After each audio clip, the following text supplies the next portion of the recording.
kusimaha taliyaha ciidamada booliska ee Jamhuuriyadda Soomaaliya General Mukhtaar Xuseen Afrax iyo waliba saraakiil kale oo ka tirsan ciidamada booliska ee Jamhuuriyadda Soomaaliya ayaa ka qayb galay xaflad balaaran oo lagu qabtay dugsiga tababarka ee Diris Faarax Xaban oo ku yaala duleedka caasimadda waddankan Jamhuuriyadda Jabuuti.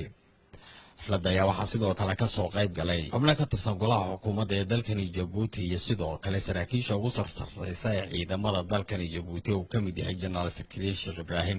waxaa sidoo kale ka soo qayb galay siyaasada safaaradda Soomaaliya Cabdiraxmaan Maxamed Hiraabe iyo waliba madax kale oo ka tirsan saraakiisha wadamada saldhigyada ciidan ku leh waddankani Jamhuuriyadda Jabuuti.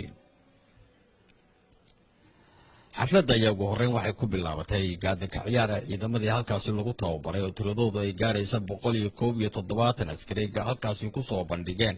waxaana ciidamadaasi markii goobtaasi ay soo gaareen ay halkaa ugu horreynba ku qaadeen heestaanta calanka Soomaaliya.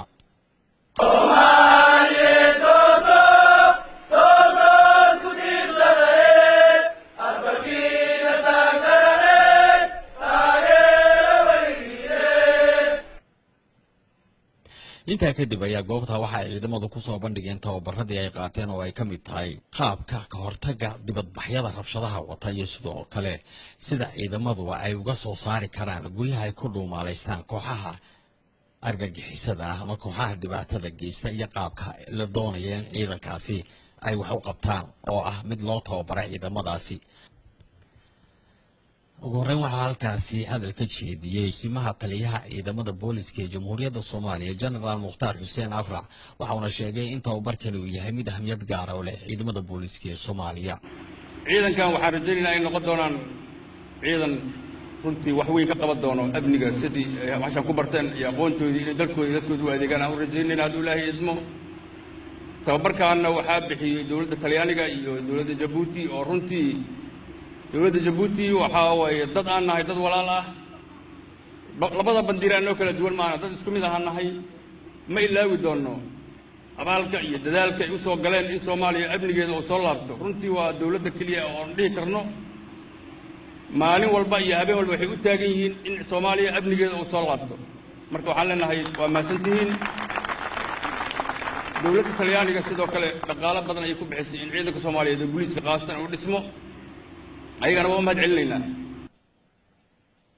intaa kadib waxaa goobtaasi ka hadlay taliyaha ciidamada booliska ee Jamhuuriyadda Jabuuti Korneyl Cabdullaahi Cabdi Faarax.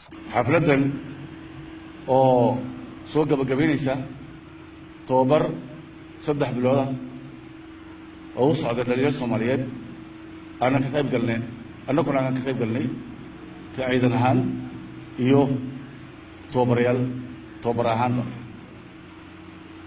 xafladda noocaasi hada jeer markaan isku nimaadno waxay tilmaamtaa farxad iyo rag iyo dareen ay nagu abuurto ah nolol 3 bilood oo soo wada nooleyn oo soo gabagabaysmaysa.